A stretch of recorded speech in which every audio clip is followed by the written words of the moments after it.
Tollywood young tiger NTR బాలీవుడ్కు big shock ఇవ్వనున్నట్టు news ప్రస్తుతం తెగ వైరల్ అవుతుంది. RRR సినిమాతో దేశవ్యాప్తంగా పాపులారిటీ దక్కించుకున్న తారక్ ఈ క్రేజ్ సరిగ్గా వాడుకోలేకపోయాడు.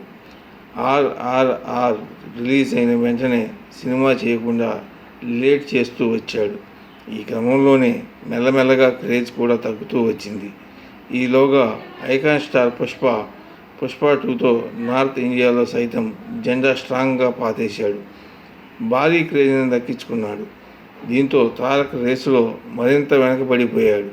ఈ క్రమంలోనే మళ్ళీ అలా కాకుండా ఉండేందుకు జాగ్రత్తగా ప్రణాళికలు రచిస్తున్నాడు. వరుసగా అన్ని పాన్ ఇండియా సినిమాలకు గ్రీన్ సిగ్నల్ ఇస్తూ నటిస్తున్నాడు. అలా ప్రస్తుతం తారక్ వార్ 2 సినిమాతో బాలీవుడ్లో ఎంట్రీ ఇస్తున్న సంగతి తెలిసిందే. ఆగస్టు 14న గ్రాండ్ లెవెల్లో రిలీజ్ కానున్న ఈ సినిమాపై ఇప్పటికే ఆడియన్స్లో మంచి అంచనాలు నెలకొన్నాయి.